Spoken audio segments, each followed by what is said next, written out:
morning, my small boy had 1 Weetabix for his breakfast, mashed with just cold water, and a glass of tap water to wash it down with. "Where's Mummy's breakfast?" he asked me, all blue eyes and 2-year-old concern. And I told him I'm not hungry, but the gnawing pains in my stomach called me a liar.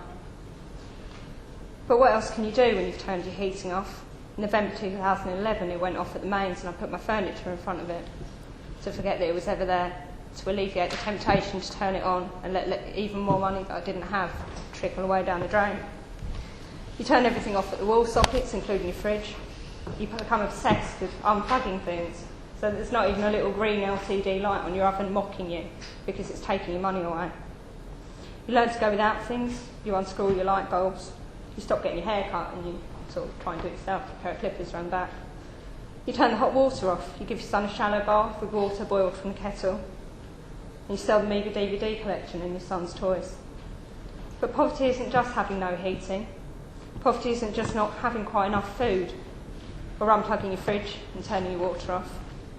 Poverty is that feeling when your small boy finishes his 1 Weetabix, mashed up with a little bit of cold water, and he looks at you and he says, "Can I have some more, please, Mummy?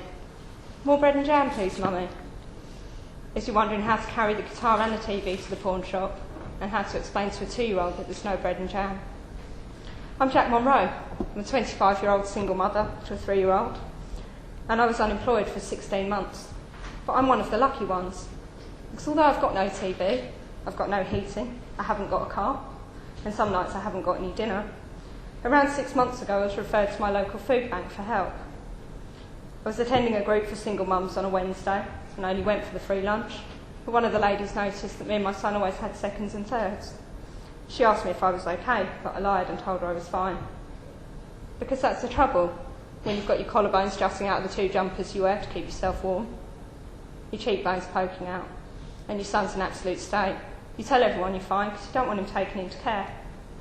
Because you think if you admit to people that you miss meals, that it's the same thing 6 nights in a row with each portion gradually getting smaller and smaller as you try and eke it out until your next benefit cheque comes in.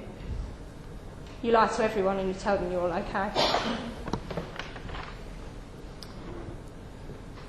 I was referred to my local food bank for help, and one Tuesday morning, about 6 months ago, I joined a queue about 60 deep of other mothers with pushchairs and small starving children outside a community centre, and I waited for over an hour for 5 tins of beans and a bag of nappies.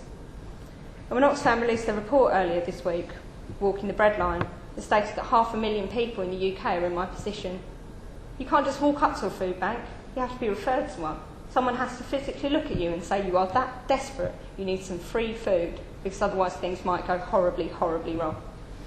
But food banks, while meeting a need, are not the answer. To paraphrase Desmond Tutu, there comes a point where you have to stop pulling people out of the river, and you have to walk upstream and find out why the hell they're falling in. So what would I do? Well, given that I've been unemployed for 16 months, I claimed housing benefit, lost housing benefit, went back to work, not got housing benefit for 3 months on end while I waited for my paychecks to come in to prove what I was earning. It was about £200 a month, actually, so clearly didn't pay the rent. What would I do? I agree that welfare needs to be reformed, but not like this. We need housing benefit paid monthly, in line with people's rent payments, not 4 weekly. To put it into mathematical terms, my rent's £635 a month, which is what my local housing allowance says that, £635 a month is the maximum amount you can have, but they don't pay it monthly, they pay it 4 weekly. So it's actually £568. So all of a sudden you're scrabbling around trying to find 70 quid every month, and actually that's your income support payment. And that should be going on food and that should be going on heating, but it's not, it's going on topping up your rent. It would actually be cheaper to administer housing benefit 12 times a year instead of 13 times a year. But for whatever reason, and I've never been able to get an answer for it, it's administered 4 weekly. I'd build more affordable housing. I'd make it compulsory for every new development to have 50% affordable housing, so that there's less houses out there that people can't afford. Because I had a 27 grand a year job. I've not been brought up on benefits in a tracksuit watching Jeremy Kyle. I'm a middle class, well-educated young woman with a son that fell a bit by the wayside, and you think it doesn't happen to normal people, and you think that we're all scumbags that sit eating burgers and watching daytime TV. And it can happen to anyone. There isn't a job safe out here at the moment, and I could happen to anyone.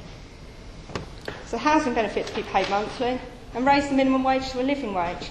At the moment, by my calculations, people working full-time if you work over 28 hours a week, you're then out of the tax-free allowance and you're paying into the economy.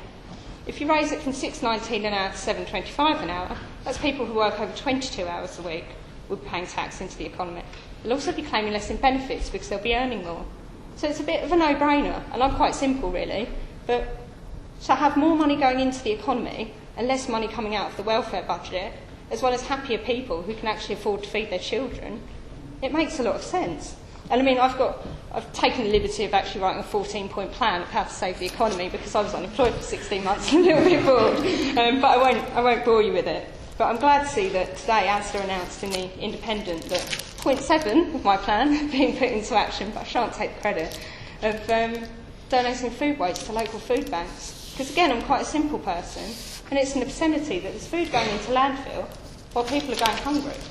And again, I'd make it compulsory that food that's going to be thrown in the bin should be given a different use. Because me, going without dinner for 3-4 nights in a row, going to bed starving, I'd have eaten anything.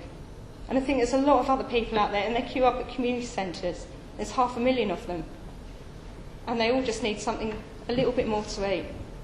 Because, as I said, we need to, while food banks are brilliant at what they're doing, they're meeting a very real, very humanitarian need, we shouldn't be relying on other people to pick up the pieces and to pull people out the river.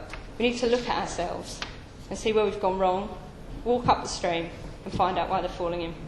Thanks for listening.